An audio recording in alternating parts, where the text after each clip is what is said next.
Federation Account Allocation Committee shares 802.4 billion naira to federal, state and local government. International Monetary Fund IMF slashes global GDP forecast as outlook grows gloomy. Oil holds steady as traders weigh US inventory drop. Russia gas cuts. This is Business Express on the network service of the NTA, and we are reaching you from Abuja, the nation's capital. I am Ben Adams, your guide.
Glad to have you join us, and it's time to talk business. We'll start by telling you that the International Monetary Fund IMF on Tuesday cut its global growth projections for 2022 and 2023, describing the world's economic outlook as more uncertain.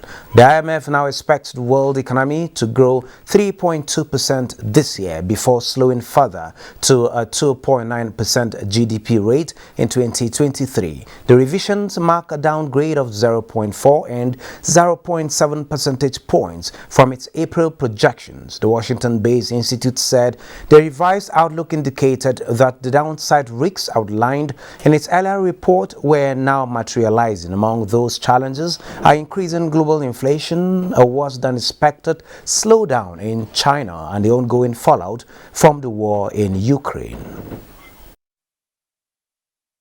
First, the war in Ukraine could lead to a sudden stop of European gas flows from Russia.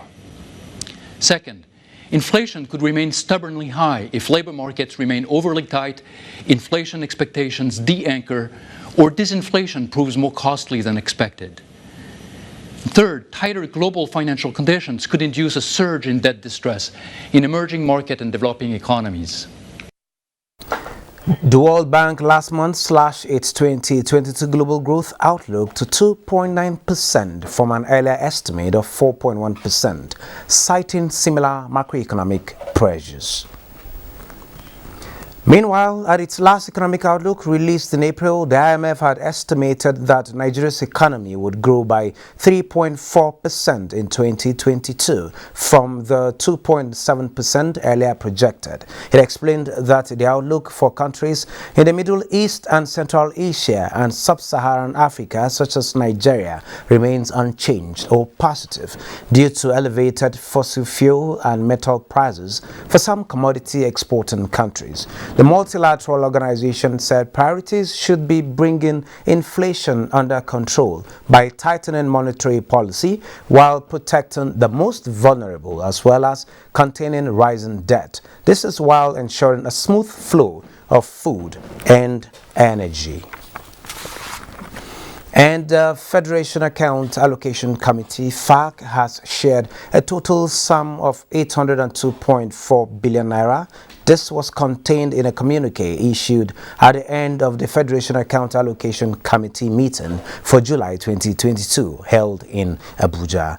The 802.4 billion total distributable revenue comprised distributable statutory revenue of 608.5 billion naira and distributable value-added tax revenue of 193.827 billion in June 2022. The total deductions for cost of collection was 44.606 billion naira. Deductions for transfers, savings, refunds, and 13% derivation to Anambra State was a total sum of 373.2 billion naira. The balance in the excess crude account was 376,655 dollars. The communique confirmed that from the total distributable revenue of 802.407 billion naira, the federal government received 321.8 billion naira, the states received 245.4,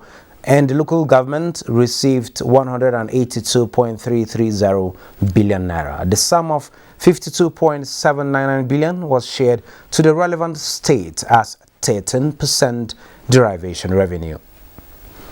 Nigeria has been rated high in operating an open budgeting process and making significant progress in the fight against corruption. Chief Executive Officer of the Open Government Partnership, Sanja Pradhan, during an audience with Secretary to the Government of the Federation, Boss Mustafa, says Nigeria operates an ambitious open government agenda across the 77 participating countries. Mitaire Ikpen reports. The Open Government Partnership is a league of 77 countries with thousands of civil society organizations working together to make governments more transparent, participatory, and responsive to citizens. The Buhari administration's resolve to fight corruption as a major policy plank led Nigeria to join the Open Government Partnership in July 2016 as the 70th country.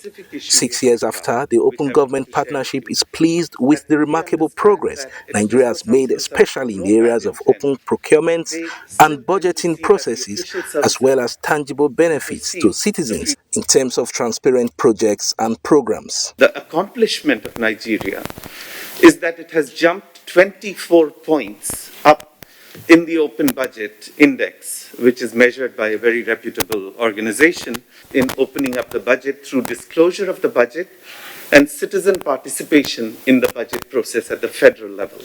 Thanking the delegation for acknowledging Nigeria's modest achievements in fiscal transparency, the SGF boss Mustafa says the Buhari administration is poised to do more in being accountable to citizens. When they bring contracts to the Federal Executive Council, one of the things that we always want to see is that, was this contract advertised?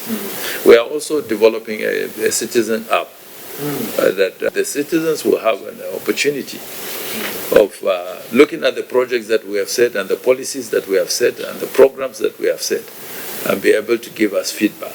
This government has also now finished the construction of the second longest bridge in the country that connects the northeast to the southeast. And what that bridge has done is that it takes away about 6 hours of travel. The Open Government Partnership wants Nigeria to step up reforms in the oil and gas sector and facilitate greater citizens' participation in budget monitoring, especially at the subnational levels. In Abuja, Mitaire Ikpen. Joining me to talk more on Open Government Partnership is OGP Chair and OGP Board Member, Aiden Iyakweze. You're welcome to Business Expert. Did I get the surname correctly? Iyakweze, very close. Iyakweze. It's a very close... From which part of the world? I'm from Tanzania in East Africa.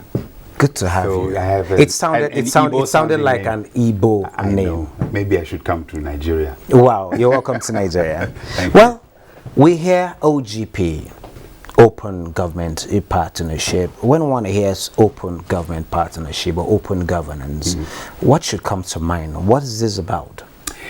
What should come to mind immediately is an attempt to change the relationship between citizens and government.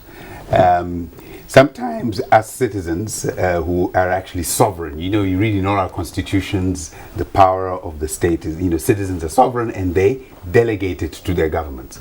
But in many situations, you have citizens who are subjects. Governments are overlords. They're almost like kings, and they dispense development, or they dispense funding, or they dispense, largesse according to what they feel like. But actually, if citizens are citizens and they are sovereign, we're changing. Open government changes the relationship between citizens and the government in 3 ways. One, the government much more open and transparent about what it's doing on behalf of citizens. So budgets and plans and this kind of thing. Number two, citizens must be involved and included in the planning, the implementation, and the monitoring of what government is doing on their behalf. And the third piece is that government must be accountable to citizens, not to itself, not to some foreign power or donor, but to citizens themselves, or in terms of what they're doing for them. So it is changing the relationship from subjects, you and I being subjects, to you and I actually being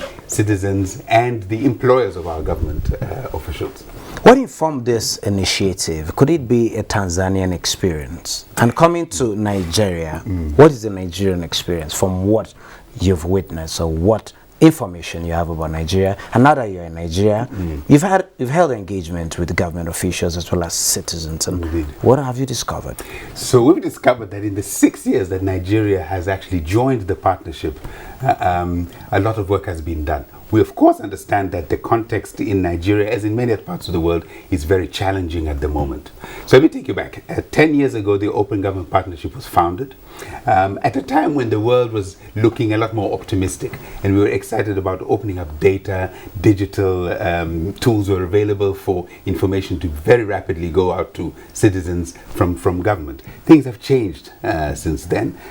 There are challenges of governance all over the world, not just in Africa, Tanzania, or Nigeria, all over the world. There are challenges of things like the pandemic. There are challenges of even conflict in a number of areas. And I think that is where it is so much more important. One of the drivers of the importance of open government is making sure that the resources, taxes that citizens provide to government are used to their best interest. So that was bring me to my next question. Issue of fighting corruption. Yeah. You agree with me that this is the time that is needed? Yes. The most, coming from trying to recover from effects of the COVID-19. Now you have global conflicts, talking about the Russia-Ukraine war. You have shortages in supply. Nigeria, for one, we're an oil producing country. Getting your resources are dwindling globally. Where does open government come in to play at this time, particularly talking about the budget processes? What should citizens actually do to ensure not just being part of the planning, but also the implementation, and possibly follow up on monitoring? The most important thing citizens should be is to pay attention. Many times we think those are for those big people, that's for Abuja, it doesn't involve me. And I think that's a bit of a mistake that we make as citizens, that it doesn't involve, it does. You pay the taxes, you're supposed to receive the information. So one of the things I think that is really important is that budgets must be open. And let me give you an example which really inspired me. Yesterday we spent the afternoon at the Abuja Metropolitan, I think AMAC, Council. And there we witnessed how they, over a period of a few months, actually opened up the budgeting process to citizens in the various local government areas. And those budgets, those priorities ended up in the actual budget for the council. Now that's the kind of serious engagement that citizens can make and say, we want a borehole, we want a road. And when they see that in the budget for the council, then they say, my government has actually listened to me. And so therefore I'm engaging in what they're doing. So let's pay attention, right? Number two, let's interrogate what the government are putting for and on our behalf. If they say we're allocating so much money for this activity, you ask why.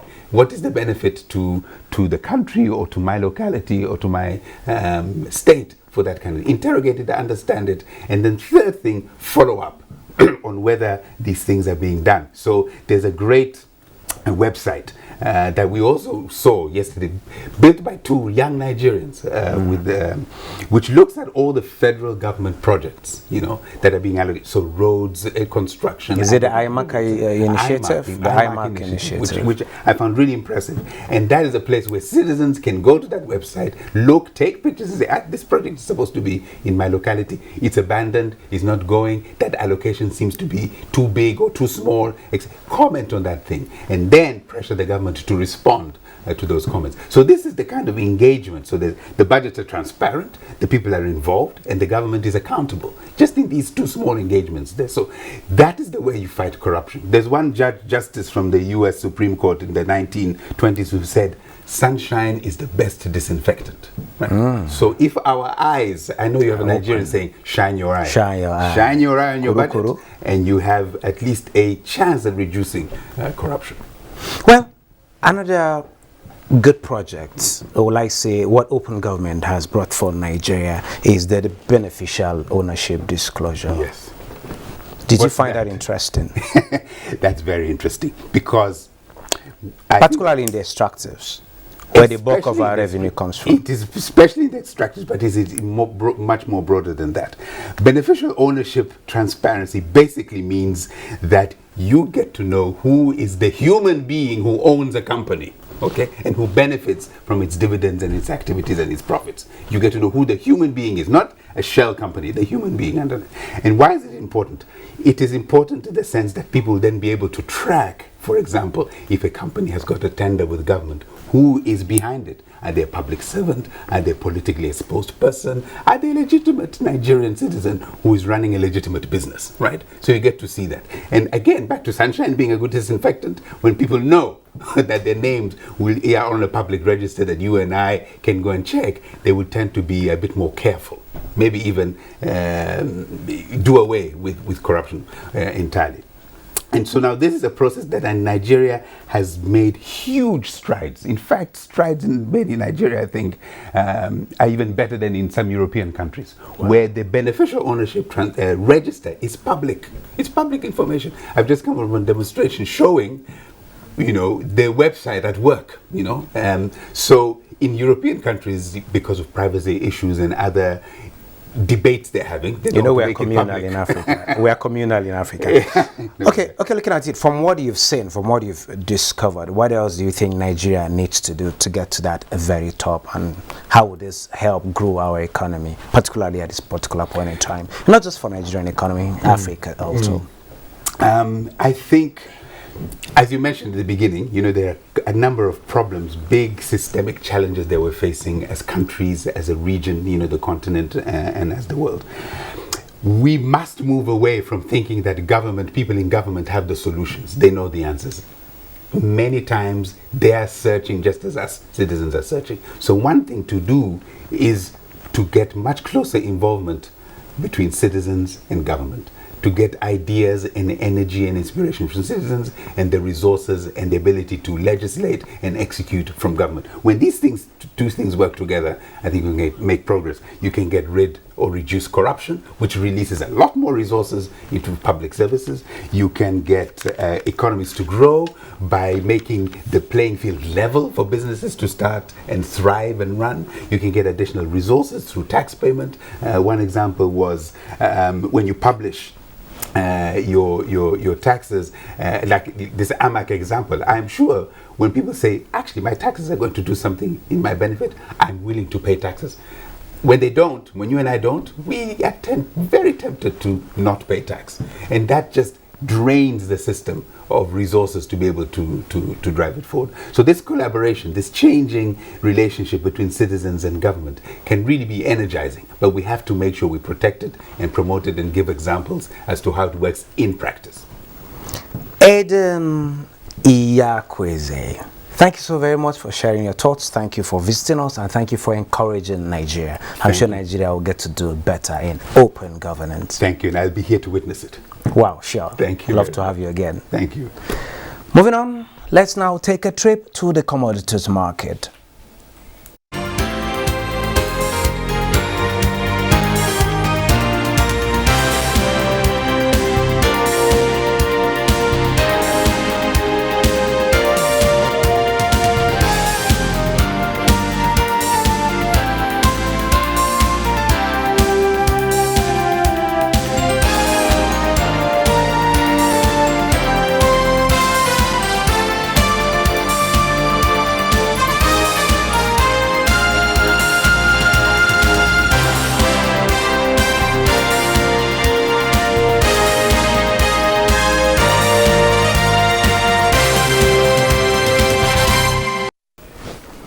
Oil rose by $1 a barrel on Wednesday as a report of lower inventories in the United States and cuts in Russian gas flows to Europe offset concern about weaker demand and a looming U.S. interest rate hike. CNBC reports that Brent crude rose 91 cents to $105.31 a barrel. U.S. West Texas Intermediate crude gained $1.16 to $96.14.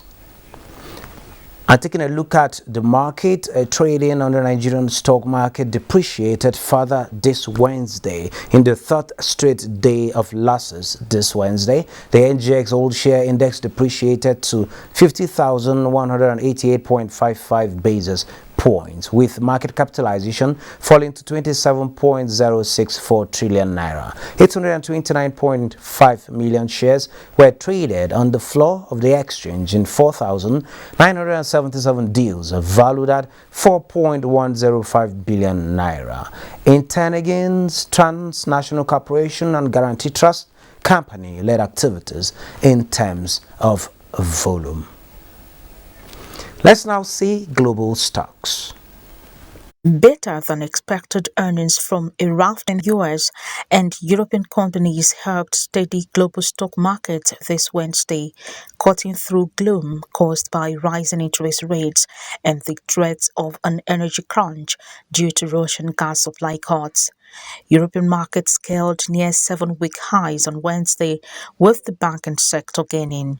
The German DAX rose 0.1%, UK's FTSE gained 0.37%, and the French CAC topped 0.43%. In the US, stock rallied in early trading, boosted by strong gains from Google parent Alphabet and Microsoft. Futures on the Dow Jones Industrial Average rose by 0.44%, S&P 500 gained 0.9%, and Nasdaq 100 increased 1.49%. Real estate stocks in Hong Kong dropped as the Asia-Pacific market traded mixed. Hong Kong's Hang Seng Index fell 1.13% to 20,670.04. The Shanghai Composite was mildly lower as it declined around 0.05% to 3,275.76, while the Nikkei 225 in Japan gained 0.22%. Markets in Africa wavered on Wednesday as major stocks were in red, with most of them cancelling the previous day's gains. Let's now see how the Naira is exchanging for other currencies at the central bank official rate.